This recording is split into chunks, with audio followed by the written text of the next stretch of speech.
guys, it's Adam Rose with Western Ohio Mortgage. I'm the Vice President Senior Loan Officer here in Sydney, Ohio, and this is another episode of the Mortgage Guy podcast. And this is the one where you get to know Derek Fink from Home Experts Realty. So first off, I wanted to say thank you, Derek, for coming on. Thank you for having me, Adam. Absolutely. We're excited to have you on, and everybody's schedules are a little crazy, right? So it's like, well, I don't know when I'm going to do it, and so we finally got it scheduled. Right. It's in the middle of the day. So anyways, to start this off, I wanted to bring Derek on because, a lot of people know who you are, right? Right. You're all over Facebook. Right. The Boom Man. The boom. I actually got that from my mentor, Chris Howard. He always put things on Facebook. His was like the strong arms, Right. So I came up with the boom. So shout out to Patty Armstrong from Brokers, but anytime I talk to her, she goes, "No, I got a contract with the Boom Man." I'm like, "Yeah, I know who you're talking about already." That's great. So first off, I want let's let everybody get to know you a little bit. So I just wanted to hear a little background about yourself. Like where are you from? Are you married? You got kids? What are you involved with? Yeah, well, my name's Derek Fink, as Adam said. I run an office here in town, Home Experts Realty. Mm-hmm. I have about 13 agents that I mentor. So I'm married to a beautiful wife, Jenna, and I have a 15-year-old daughter, Eliana, and a 13-year-old son, Sam. We moved back to Sydney. I was born and raised here. We moved back about 3 years ago, and Adam helped me get a loan, which actually no mortgage lender could get me a loan at that time, and that's how Adam and I connected. And here we are. What's funny is we did a couple of deals. I think you had a listing up here. Yes. And that's how because you were in Dayton. Yes, right? Correct. Yep. Around Vandalia. Tip City area and Huber Heights area. So. Right, so that's kind of how we connected, and I said, hey, we should do some more deals together. But it's really hard, being in those different markets. It's challenging for sure to get clients to go that far because you want to stay as local as you can. So you got a big family, and it sounds like you're busy a lot. Yeah, busy a lot. This is baseball and softball season. Eliana plays for varsity. Sydney fast pitch, and Sam plays for the middle school. So it's every night we're heading to 2 baseball games tonight. We're splitting up. Jenna's heading to watch Eliana and Vandalia, and I'm heading to see Sam and Tip. So. Yeah, very good, very good. So real estate agent. So when you were a kid, is that what you thought? Like when you were a little kid, you're like, you know what? I can see it now. I'm going to be showing people homes for a living. Yeah. Did you think real estate was in the cards for you? I'd never in a million years. I mean, I didn't even know, how to use a hammer. Right. So, I didn't know anything about houses. I played baseball. I was varsity my sophomore year. Yeah. I grew up in kind of a rough home, so, I just kind of went the wrong path and got into doing some of the wrong things and dropped out of school. And honestly, I didn't know where my path was going to go. Yeah. I thought I was going to be, who knows, dead in a ditch somewhere or locked away for the rest of my life. Right. So on this topic of real estate agent, so who inspired you to kind of jump into this market? Like what brought you in? Yeah, well, so we started flipping houses about 15 years ago. Yeah. I was kind of in that 9 to 5, and I told my wife, I said, I think we can sell this house and, make a little money, and maybe we could do it again, right. And she's like, okay, it was our forever home. We had about 5 acres out in Piqua, and but she let me get crazy and take that leap. And so anyway, that started just going, and everybody kept telling me, hey, you should be a real estate agent, And right. so, I was listening, but I guess, long story short, Ohio is a state where you're guaranteed to not get your real estate license the first try if you have a felony on your record. So some of that bad stuff I was telling you about before, I had a felony on my record from my past, and I had changed my life. And finally, all those years, I was like, do I really want to, pay for the school, go to class, and then find out I can't get a license? And I'd been 20 years removed from any trouble in my life, and I finally decided to take that leap. And it's kind of cool. I went in there with 45 letters of recommendation. 45? That took some work. Yep, to say, my life had been changed. And by the end of that hearing, the prosecutor for the state board had actually started asking me questions with a smile on her face to lead me into answers that made me look that much better. And I'll just never forget it when the superintendent announced that she was overturning the decision of the board. Or the board was overturning the decision of the superintendent. Right. She said, "I'm really happy to announce that they're overruling my decision." Right. So I mean, the thing is that the superintendent probably doesn't look that far into it. Correct. They see it and they're like, "Nope, sorry." Yeah, you're just a number on a page. Right. And I understand that. And that's why they have the board, so they can really dive into it a little bit further. So and like I said, I think it's a great checks and balances to have. I mean, you just don't want anybody out here helping people with real estate deals. I mean, we're talking about a lot of money here. So, if government only worked like that all the time, right? That's so true. So, in this market, the market's been a little crazy, right? We went through 2020 2020 and 2021 where we were so busy we didn't even know what to do, right? And then it starts to slow down a little bit, and and we're in today's market where we're finding ourselves with challenges, not necessarily with how many buyers in the market, but how many listings or how many people are wanting to sell their house, and so what kind of challenges have you been faced with personally in this market as a real estate professional? Yeah, I think what we're seeing is there's still a very strong market for anything under 200,000. When we get above that 200,000 mark, obviously interest rates have really changed that. Payments are getting north of $2,000 a month, and yes, it's just tough. Even if with a husband and wife both working, I mean, those are challenging payments. And then I think there's the challenge of the uncertainty of where things are going to go, and so this is going to be tough right now.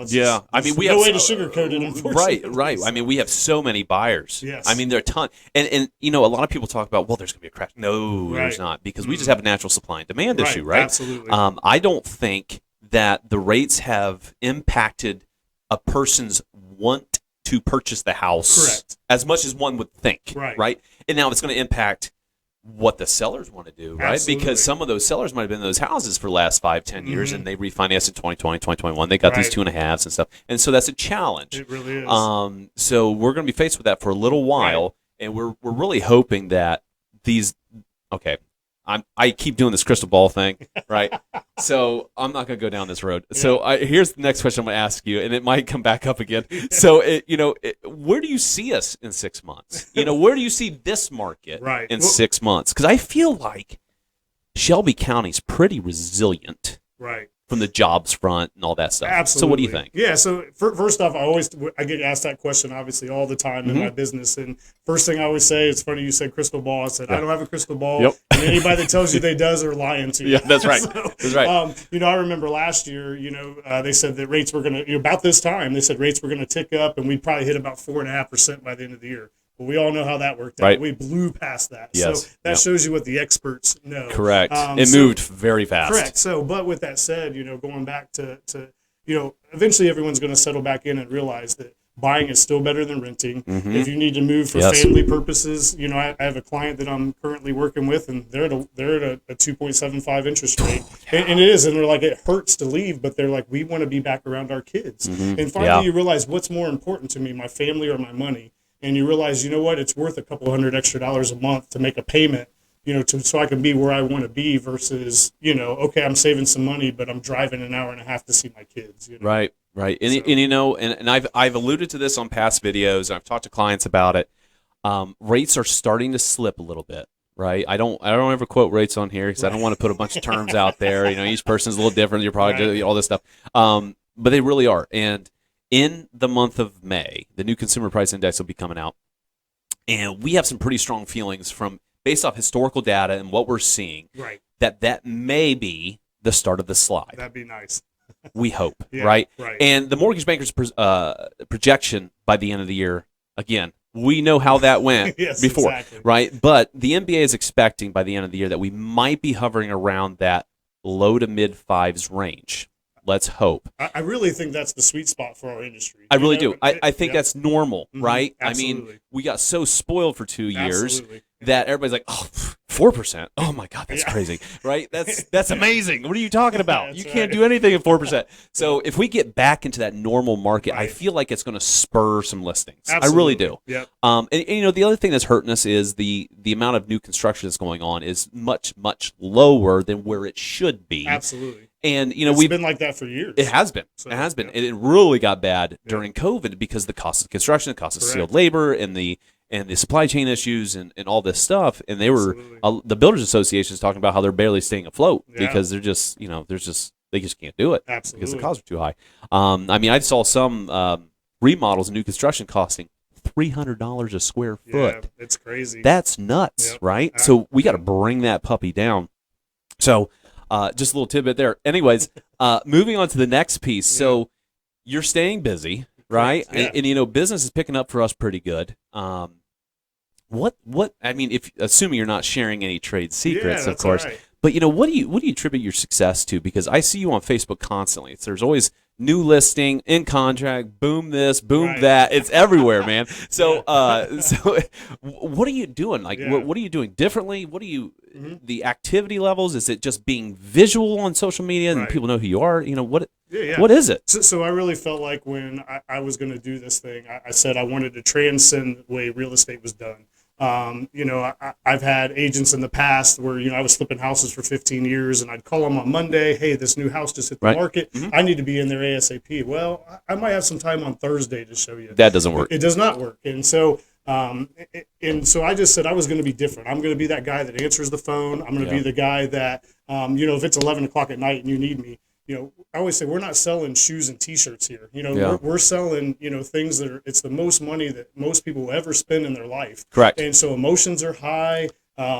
Psychology's like going everywhere. Yep. Emotions are going everywhere. And I represent them. So I need to be there, when they need me, Right. not Thursday instead of Monday, and it's Right. like, I always say I flipped houses for 15 years. My wife and I and kids, we moved every 2 years for 7 years or 15 years. So 7 times to take care of, to take advantage of the tax credit. And, I know what it's like when your house falls apart. You're about to sell your house. I had the U-Haul truck on order ready to pick up the next morning and my deal fell through.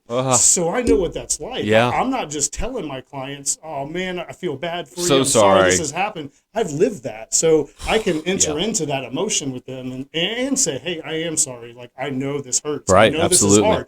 But there's a way to navigate this, and here's how we're going to navigate it. Right. And we're actually going to go back on the market, and we're actually going to sell your house for more than we were under contract before. And in the end, you're actually going to smile and laugh about this. Yeah. So I think, that's just, again, being available to my clients. And when I first decided to do this thing, I really felt like, because God changed my life, and I really felt like he spoke to me, and he said, Derek, if you take care of people, I'll take care of your paycheck. Yeah. And he's been beyond faithful. I think I've read that in some of your posts before. So, yep.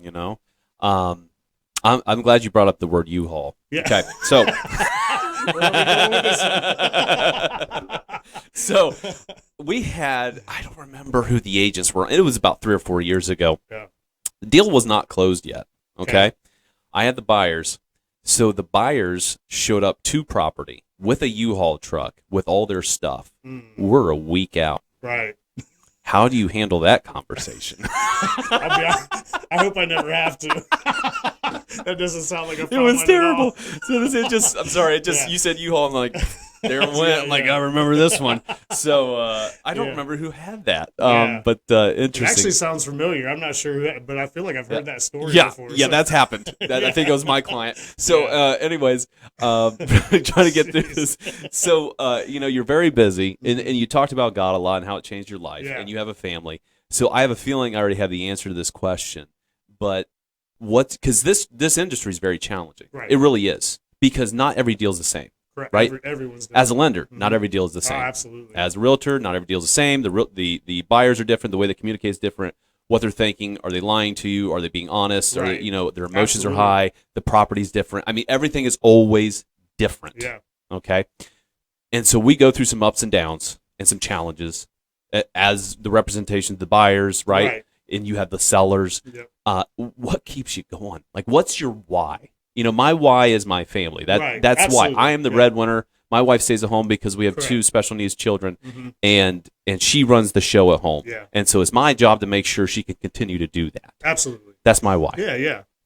And that is my why as well. My family always comes first. I've done a lot of posts lately because I got so busy so fast that Yeah. it was hard to navigate that, and it's like, how do I stay true to my family yet help people? But that's my, beyond my family, that is my main why. But my secondary why is I just want people to have good representation. You know, like I always share this one story. I had a young lady that called me. She was a single mom, and she felt like she was being pushed towards kind of a higher end home. And, she called me, said, hey, I've heard good things about you. I just wanted to have a conversation with you. We started looking at a house. We got into her house that's half the price.